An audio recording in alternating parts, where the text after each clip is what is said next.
Welcome.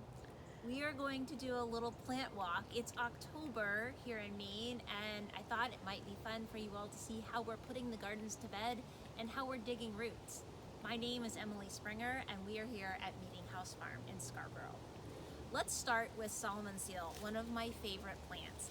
Many of you may actually have Solomon seal growing in your garden and not know that it's a medicinal plant. So right here we have a shade bed of Solomon seal, and Solomon seal can grow in the shade as evidenced here, but it actually prefers the sun if you're going to harvest it heavily. So we'll see a sun bed here in a few minutes. Right now I just want to point out this is a horticultural varietal King Solomon seal. We do not harvest this, it's not medicinal. This is Polygonata multiflorum, and we do harvest this variety, and you can see at this point it's nothing but stalks and a few berries left over. That tells me it is time to harvest because the energy from the plant has gone down into the root. Whenever you're harvesting roots, you want to do it when the plant is dormant. You can harvest in the spring. I prefer to harvest in the fall as you watch the energy from the season go down into that root. So this is ready to go, even though we haven't had a frost yet here in Maine. Let's keep going, and we'll dig some Solomon seal root in a few minutes. As we walk, I'll just point out a couple of things. The first is that our grass has gotten really long. I don't think we've mowed in like a month, and that's on purpose. We're letting the grass really get nice and strong before the winter comes. We also have a lot of leaves around. Also on purpose for right now, we're gonna mulch those leaves into our ground here, and then we'll use them as mulch on our beds. I'm gonna stop right here at our lavender. So our lavenders are still looking beautiful. They're no longer blooming. And once we have a frost, we will be preparing these lavenders for the winter by stuffing under here with dead leaves and then covering them with a row cover. That row cover is less about protection for the plant and more about keeping the leaves tucked under so it isn't subject to as much freeze and thaw. These are also a Czech variety called krajova, and they tend to do much better in Maine winters. We still have gorgeous Spilanthes over here. I just have to point them out. These are known as the toothache plant or buzz button, and they can be used as a substitute for Szechuan pepper in cooking. They give your mouth a buzz and make it numb. And interspersed, we have this gorgeous mullein. Just a lovely fall picture here. We also still have borage blooming. And at our farm, right now we're cutting things back and really getting ready for the winter. But anything that's blooming, we leave because it's food for our bees. We have beehives here on the farm. We also have bumblebees and other native bees.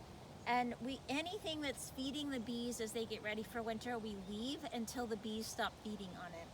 So this borage is staying as a food for the bees. I'm gonna walk up here. We're gonna talk about ashwagandha.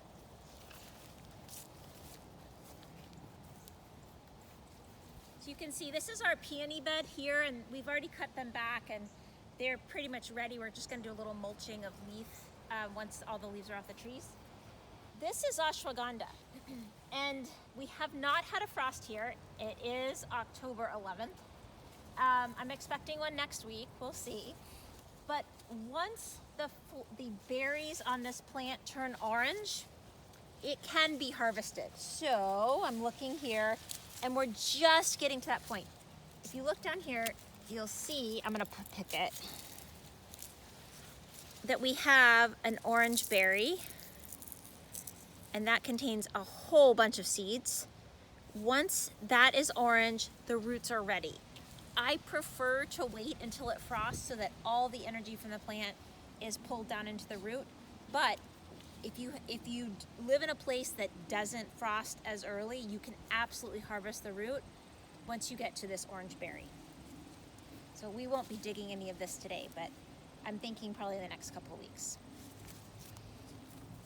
All right, over this way. I want to show you, Calendula is still blooming. We actually cut this back 3 weeks ago, and it's having its second flush. calendula will bloom until it freezes. It is very hardy. You'll also notice we have some bare rows in here, and this is what we do for our annual beds prior to winter. So we have chickens, and this is chicken bedding manure that we're placing on the rows. We're no longer harvesting here.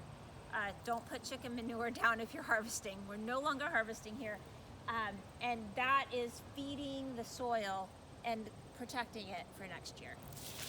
We also try not to pull any roots out of the soil when possible. That was pumpkins, so they just came right on out. But like the calendula, we won't pull those roots out of the soil. We'll actually leave them in the soil and just mulch over top of them. That allows the mycorrhizal fungi in the soil to have a place to hibernate over winter. Let's see what we have over here. We have some beautiful California poppies still in full bloom. And check out our absinthe heads. It's just lovely. We've been cutting this lately to make smudge sticks. Coming soon to meetinghouse.farm.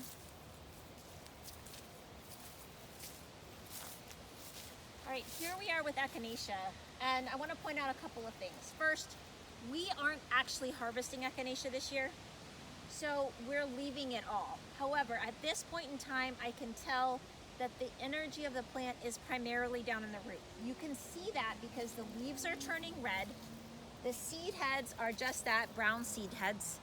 And from the top down, the leaves are starting to go yellow, and the plant is slowly pulling that energy back down into the root.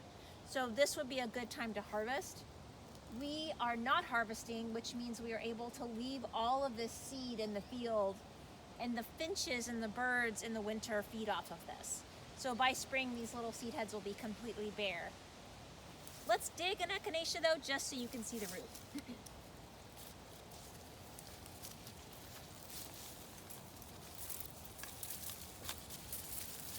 All right. I always think it's nice to see these roots. So this is a typical Echinacea root. Echinacea lives in community. This is actually a whole bunch of plants. And if you're harvesting, you want to break these apart, wash them really well, and then you can dry them or extract them. But look how I'm pulling this apart, and you can see this is actually many, many plants in there. If you want to test the potency of your root, just take a little taste of it. It should buzz your mouth, and that lets you know that that it's active.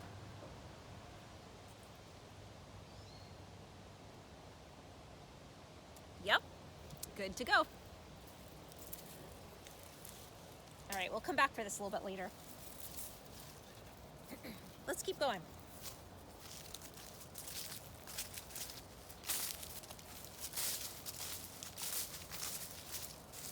Our next stop is with Valerian. And I also will point out we have quite a few plants that are totally past their prime, but we're not cutting them back because the bees are using them. So there's a balance here where if the bees are using the plants, we leave them, and then once they're done, we'll cut back. With Anise Hyssop, we do not cut that back because the finches eat on that all winter. So that will be food for the birds. Here we are with Valerian. This plant is not fully dormant yet. I'm gonna dig it today anyway, just to show you how the roots grow. But I'd prefer to harvest this in another 2 weeks once we have a frost.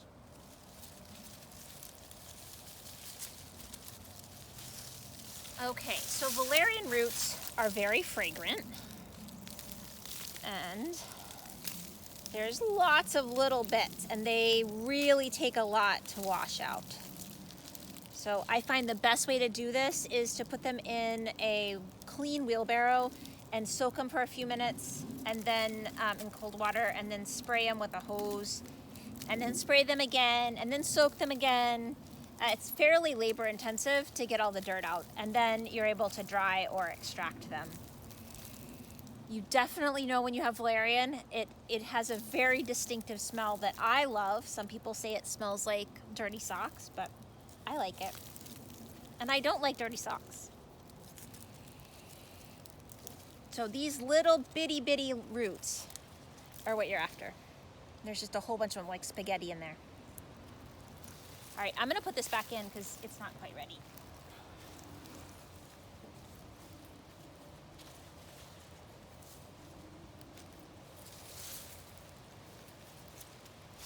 Let's look at Elecampane. Now Elecampane is definitely ready. We've already cut it back. It was completely yellow and it's time to dig. This is the plant that a few weeks ago, about a month ago, it has those big tropical leaves, so statuesque and beautiful. It's gone by now. Let's see what the root looks like.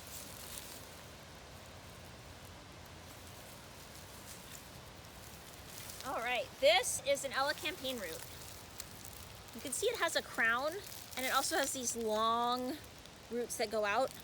What I do is harvest the long, lengthy roots and put the crown back in. So I will take clippers and just clip these off and harvest these and put that crown back in, and next year I'll harvest the long roots again so I have a continual crop. And I'll come back for that one later.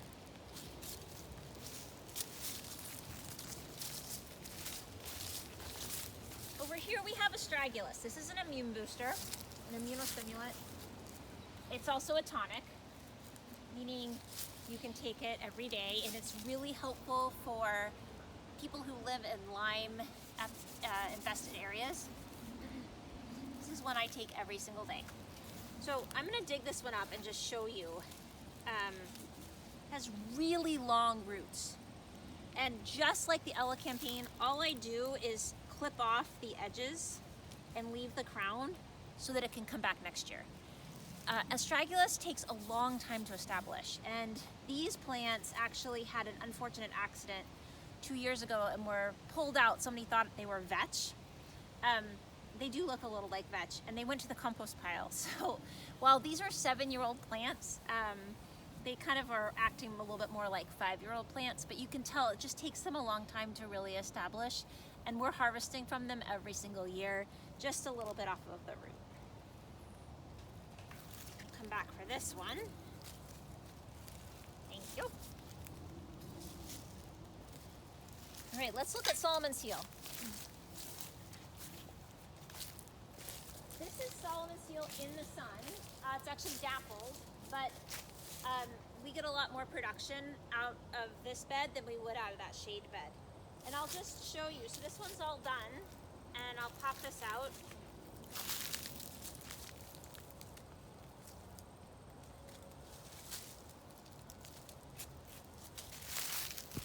Whoop, under the tree. All right, so this is the way a Solomon's seal root will look.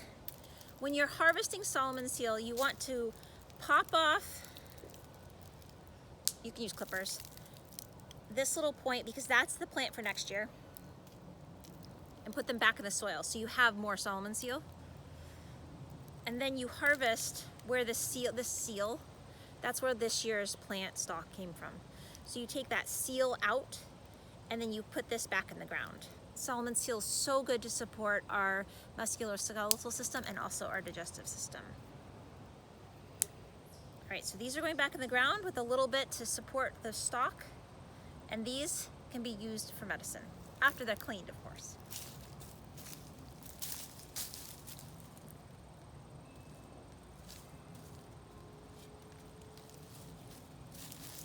Okay, I think we actually also have some Codonopsis here. Let's just take a quick peek. Codonopsis is used in traditional Chinese medicine. And here's another example of a plant that's really dying back. You can see it's looking, the ends of the plant are, you can literally see the energy of the plant going down into the root. So this plant, any little bit of it left in the ground will create a new plant. So you can really take the whole root and you'll still have Codonopsis again next year. This root smells really strongly. I think it smells a little bit like marijuana. But the root tastes like carrot. And this is another immune support. You can see, you could take all of that root and there will be little bits left in the ground and you'll have Codonopsis again next year. and that's ready to go. All right, let's keep going.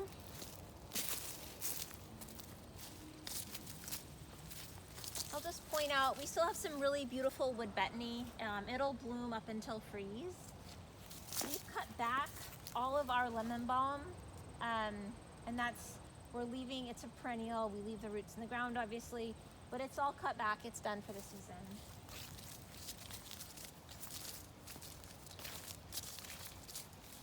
Over here, we have a Chinese mum. If you look closely, you can see it's almost ready to bud out, and we pick these right before they bloom.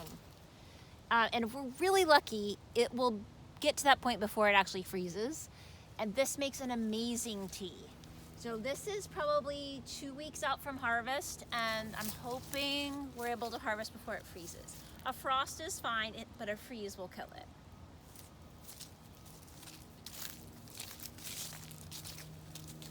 You can see over here we have our marshmallow field beds, and they've all been cut back. We do try here to get most everything cut back and done by October 31st. We always have a few little dangling threads, but for the most part, this place is put to bed, and a nice time for rest until after March 20th in next spring. Thanks for joining us today. It's been great to have you. See you soon.